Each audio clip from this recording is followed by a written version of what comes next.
Last session में हमने देखा कि माइक्रोसॉफ्ट एक्सेल में हम फॉर्मेटिंग कैसे करते हैं। इसी फॉर्मेटिंग की एक अगली शक्ल, उस फॉर्मेटिंग को एनालिसिस की बेस बनाना है कि हम फॉर्मेटिंग कर रहे हैं किसी कंडीशन को यूज़ करते हुए, और फिर उसी कंडीशन को यूज़ करते हुए हम पूरे का पूरा एनालिसिस उसके ऊपर रन करें। इसकी मिसाल मैं यूँ देता हूँ, हमारे पास डेटाबेस मौजूद है। उस डेटाबेस में लेट से मुख्तलिफ लाहौर के मुख्तलिफ इलाकों का डेटा मौजूद है, इस्लामाबाद के मुख्तलिफ मोहल्लों का, मुख्तलिफ सेक्टर्स का डेटा मौजूद है। हम अपना एनालिसिस जब उनके हर सब सेक्शन के हवाले से अलहदा करना चाहें तो इसको हम कंडीशनल एनालिसिस का नाम देते हैं। सो एनालिसिस होगा लेकिन कंप्लीट डेटे की बजाय उसके सबसेट के ऊपर होगा, और वो सबसेट कैसे डेवलप होगा?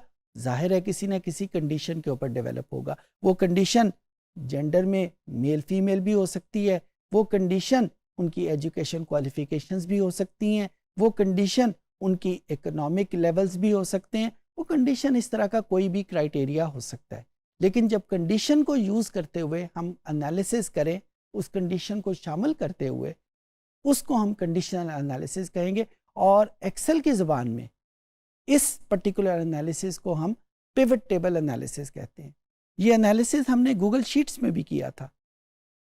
यहाँ पे माइक्रोसॉफ्ट एक्सेल में इसकी इब्तदाई शक्ल तो वही है जो गूगल शीट में है, लेकिन माइक्रोसॉफ्ट एक्सेल में पिवट टेबल एनालिसिस बहुत एडवांस लेवल तक चला गया है, और इसमें उसकी विजुअलाइजेशन भी शामिल हो गई है। इसमें इसकी एडवांस फंक्शंस भी इसमें इस्तेमाल होते हैं। जो सॉर्टिंग और फिल्टरिंग का फंक्शन हमने लास्ट सेशन में सीखा था वो ऑटोमेटिकली इसमें बिल्ट इन हो गया है।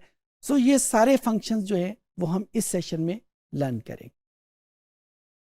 ये मेरे पास वही डेटाबेस है जिसके ऊपर हम अक्सर काम करते होते हैं, कस्टमर डीबेस। इसी के ऊपर हम एक क्राइटेरिया बेस्ड या कंडीशनल एनालिसिस करते हैं, जिसको हम टेक्निकल ज़बान में पिवट टेबल भी कहेंगे। कहाँ से हम स्टार्ट करेंगे? इंसर्ट का बटन प्रेस करेंगे और फिर उसके बाद जो वेरी फर्स्ट ऑप्शन मुझे नज़र आ रही है पिवट टेबल की, इसको मैं क्लिक कर दूंगा। और इसको क्लिक करने के बाद ये एक्सेल ने खुद से आइडेंटिफाई किया है कि डेटा जो है वो कहाँ से लेकर कहाँ तक मौजूद है। मैं इस वक्त इसकी कोई और ऑप्शन यहाँ पे क्लिक नहीं कर रहा।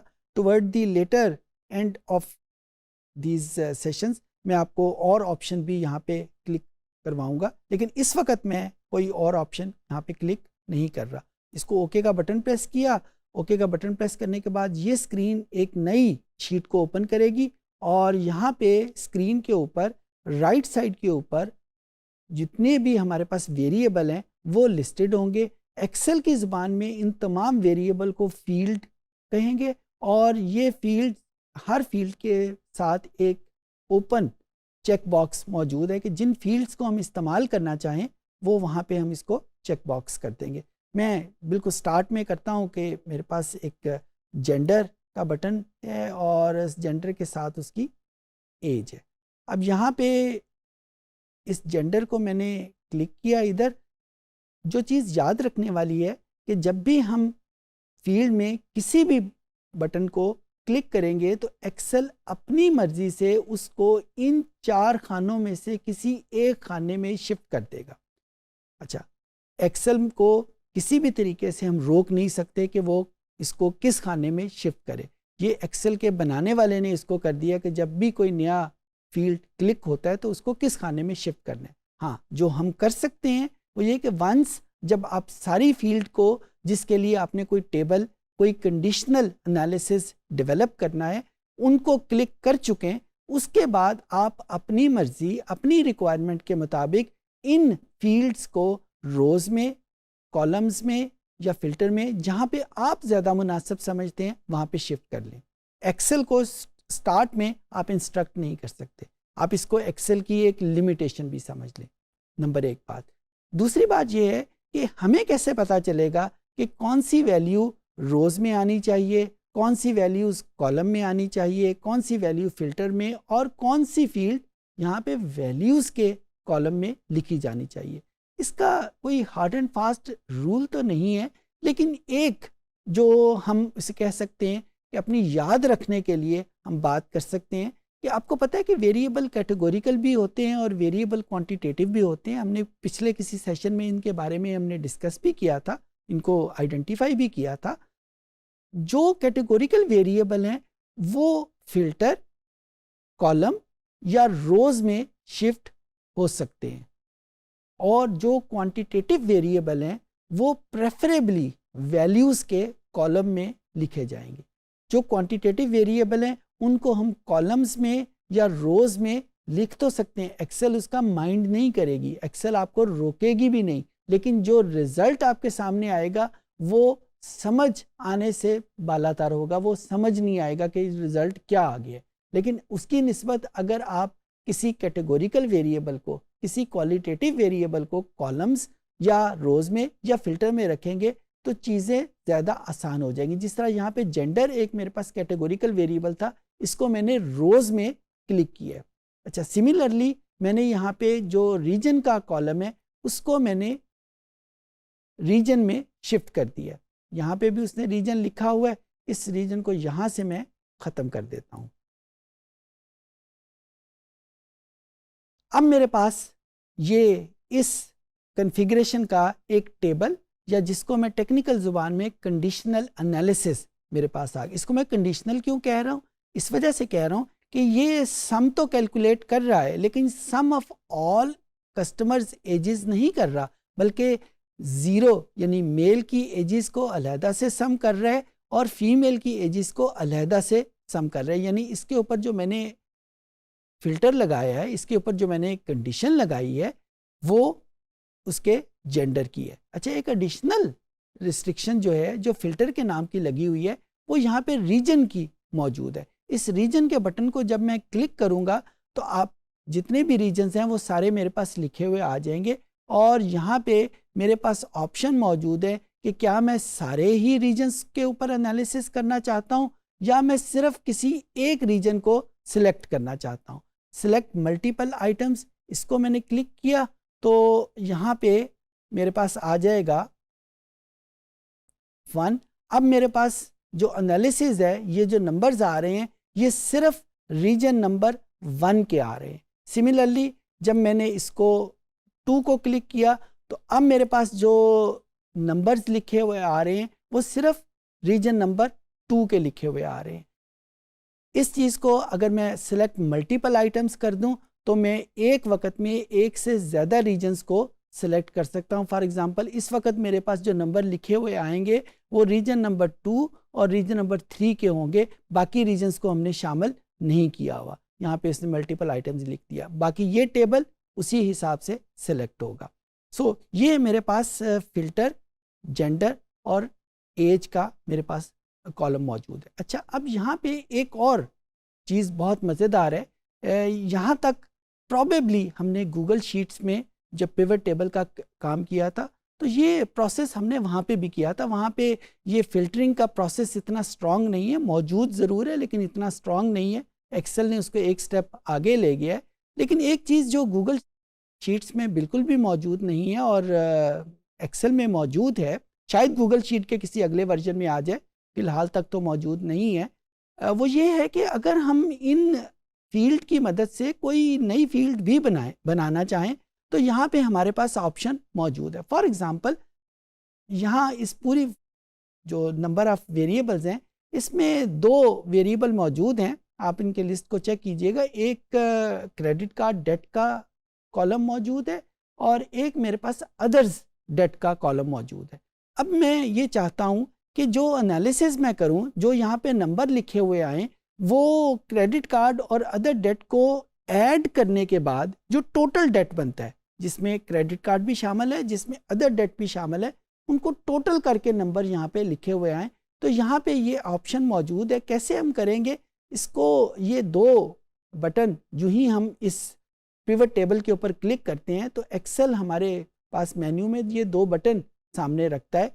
एनालाइज को हमने क्लिक किया, इस एनालाइज में हमारे पास ये ऑप्शन मौजूद है। बाय द वे स्टूडेंट, यहाँ पे ये जहन में रखिएगा कि ये जिस वर्जन के ऊपर मैं काम कर रहा हूँ एक्सेल का, ये 2013 है। अगर आपके पास कोई और वर्जन है तो शायद ये तरतीब कुछ डिफरेंट तरीके से आपके सामने हो। एक बात की कंफर्मेशन है कि ये जो फील्ड आइटम्स और सेट्स का बटन है ये हर वर्जन में मौजूद है। हाँ, इसकी यहाँ पे पोजीशन मुख्तलिफ वर्जन में चेंज होती रहती है। हमने इसको क्लिक किया और यहाँ पे कैलकुलेटेड फील्ड का बटन प्रेस कर लिया। अब हमसे ये मुख्तलिफ चीज़ें पूछ रहा है। फॉर एग्जांपल वो जो नई फील्ड हम बनाना चाहते हैं उसका नाम क्या होगा। हम उसका नाम लेट से उसका नाम हम डेट रख देते हैं। एक बात जो बहुत याद रखने वाली है कि वो जो नई फील्ड जिसका नाम हम रखेंगे वो पहले से मौजूद नहीं होना चाहिए, क्योंकि अगर वो पहले से मौजूद होगा तो एक्सेल को समझ नहीं आएगी कि वो पहले वाली इंफॉर्मेशन को रिटेन करे या उसमें नई इंफॉर्मेशन शामिल कर दे। तो हम जो नाम रखेंगे वो नया नाम होना चाहिए जो पहले से हमारी डेटाबेस में शामिल ना हो। यहाँ पे मैंने नाम रखा है डेट का। अच्छा, वो बना कैसे है? इस वक्त उसकी ओरिजिनल वैल्यू 0 है। मैं उसमें 2 फील्ड्स को प्लस करके रखना चाहता हूँ। अच्छा, यहाँ पे मैं आइडेंटिफाई करूँगा क्रेडिट कार्ड डेट को। ये मेरे पास एक वेरिएबल है क्रेडिट कार्ड डेट, इसको मैंने आइडेंटिफाई किया और यहाँ पे बटन मुझे नज़र आया है इंसर्ट फील्ड का। इसको क्लिक किया। यहाँ पे याद रखिएगा ये ऐड का बटन प्रेस नहीं करना, क्योंकि अक्सर कन्फ्यूजन ये होती है कि हम इसको ऐड करना चाह रहे हैं तो हम इस ऐड के बटन को प्रेस कर देते हैं, इसका फंक्शन कुछ और है। तो मैंने इस वेरिएबल लिस्ट में से उस वेरिएबल को आइडेंटिफाई किया, इंसर्ट फील्ड का बटन प्रेस किया तो देखें ऑटोमेटिकली यहाँ पे लिखा हुआ आ गया। उसके बाद प्लस का निशान दबाया, यानी जिनको हम ऐड करना चाहते हैं। दूसरे नंबर के ऊपर अदर डेट का और बिल्कुल उसी तरीके से इंसर्ट फील्ड किया। अब बेसिकली हम एक्सेल को कह रहे हैं कि यहाँ पे एक नई फील्ड डेवलप करें जिसका नाम डेट हो, और वो कैसे बने, इन 2 वैल्यूज़ को ऐड करने के बाद वो बन जाए। अब जब ये वैल्यूज़ हो गई, अब हम इसको ऐड का बटन प्रेस करेंगे और जो ही हमने ऐड का बटन प्रेस किया यहाँ पे इस लिस्ट में इस डेट के नाम का वेरिएबल हमारे पास मौजूद होगा। और ओके करने के बाद अब ये देखें यहाँ पे ऑटोमेटिकली ये सम ऑफ डेट का नाम लिखा हुआ आ गया। इस पूरी लिस्ट में बिल्कुल एंड के ऊपर ये डेट लिखा हुआ आ गया। और फिर यहाँ पे जो हमने टेबल बनाया था उसमें ऑटोमेटिकली उसने इस डेट को उसी कॉन्फ़िगरेशन के मुताबिक आइडेंटिफाई कर लिया। तो ये हमारे पास एक तरीका मौजूद है कि जिसमें हम एग्जिस्टिंग फील्ड की मदद से कुछ नई फील्ड्स बना सकते हैं। अच्छा, यहाँ पे एक्सेल हमें कुछ और ऑप्शन भी देती है, उसको एक्सप्लोर करने की देर है। एक चीज़ जो बहुत याद रखने की है, ये जो एज का हमारे पास कॉलम था, और ये एज बेसिकली वो वेरिएबल है जो हमारी लिस्ट में, वेरिएबल की लिस्ट में पहले से मौजूद था, हमने नहीं बनाया, ये हमारी डेटाबेस में मौजूद है। तो इसकी जो हम वैल्यू कैलकुलेट करते हैं उसके लिए हमारे पास ऑप्शन मौजूद है। हम यहाँ पे इसका काउंट भी फाइंड आउट कर सकते हैं, हम इसका एवरेज भी फाइंड आउट कर सकते हैं, मैक्सिमम मिनिमम भी फाइंड आउट कर सकते हैं। लेकिन ये जो वेरिएबल हमने खुद से कैलकुलेट किया है इसमें भी ये सारे फंक्शनैलिटी मौजूद है कि ये उसकी एवरेज भी कैलकुलेट की जा सकती है, मैक्सिमम भी कैलकुलेट किया जा सकता है, और जो दूसरे फंक्शन भी किए जा सकते हैं। उसके अलावा हमारे पास ये एक एडवांस बटन भी मौजूद है कि ये जो नया हमने बनाया है वो हमने किसी परसेंटेज के तौर के ऊपर लिखना है, ग्रैंड टोटल की परसेंटेज के तौर पे लिखना है, कस्टम टोटल की परसेंटेज पे लिखना है। ये एडवांस लेवल के ऊपर है, लेकिन ये फंक्शनैलिटी मौजूद है कि हम इस नए बनाने वाले वेरिएबल को एज इट इज़ लिखना चाह रहे हैं, जिस तरह अभी आपके सामने सम के तौर पे लिखा हुआ है, उसकी एवरेज फाइंड आउट करना चाह रहे हैं, या उस फंक्शन को किसी परसेंटेज के तौर पे लिखना चाह रहे हैं। तो ये सारी की सारी हमारी सम ऑप्शन मौजूद है। फॉर एग्जांपल, एक एग्जांपल के तौर पे मैं आपके सामने डिस्कस करता हूँ कि यहाँ पे मैंने इसको परसेंटेज का क्लिक किया तो अब उसने परसेंटेज के तौर के ऊपर हमारे सामने शो करना शुरू कर दिया। सो ये ऑप्शन गूगल शीट में अनफॉर्चुनेटली इस वक्त तक मौजूद नहीं है, तो ये एक एडवांस फंक्शन के तौर पे मौजूद है। ये जो एज मेरे पास मौजूद है इसको भी मैं यहाँ पे चेंज कर सकता हूँ, और इसके लिए मुझे ये वाली जो सारी सीक्वेंस है बटन की दबाने की ज़रूरत नहीं। अगर मैं यहीं पे राइट क्लिक करूँ तो कुछ ऑप्शन मेरे पास आ जाती हैं कि शो वैल्यूज़ एज ये सारी परसेंटेजेस यहाँ पे भी मेरे पास मौजूद हैं, यानी वही कॉलम जो मेरे पास वहाँ मौजूद था ये यहाँ पे राइट क्लिक के ऊपर भी मौजूद है। ये समराइज्ड वैल्यू, ये फंक्शनैलिटी भी मेरे पास राइट क्लिक में भी मौजूद है। लेकिन इस फंक्शनैलिटी को यूज़ करते वक्त ये जहन में रखिएगा कि अगर आपके पास एक्सेल का वर्जन दूसरा है तो शायद ये वाली ऑप्शन आपके पास मौजूद ना हो। ये मेरे पास जिस एक्सेल के वर्जन के ऊपर मैं काम कर रहा हूँ वो एक्सेल 2013 है। अगर आपके पास इससे पहला कोई वर्जन मौजूद है तो शायद ये फंक्शनैलिटी उसमें मौजूद ना हो। उसके लिए फिर आपको लाजमी तौर के ऊपर यहाँ पे क्लिक करना पड़ेगा। लेकिन एक्सेल 2013 और जो अगले वर्जन है उसमें ये फंक्शनैलिटी उसने राइट क्लिक के ऊपर, माउस के राइट क्लिक के ऊपर यहाँ पे मौजूद है। इस सेशन में हमने देखा कि पिवट टेबल को हम मुख्तलिफ हवालों से कंडीशनल एनालिसिस के लिए कैसे यूज़ करेंगे। हमने ये भी देखा कि पिवट टेबल की बेस के ऊपर हम विजुअलाइजेशन कैसे डेवलप करते हैं। हमने ये भी देखा कि पिवट फंक्शन के साथ साथ हम एक्सेल के जो दूसरे फंक्शंस हैं उनको कैसे मिलाते हैं। इनको मिलाने का तरीका स्ट्रेट फॉरवर्ड नहीं है लेकिन मौजूद है। तो ये सारी चीज़ें हमने आज के सेशन में सीखी। उम्मीद है कि आपको चीज़ें समझ आ गई होंगी।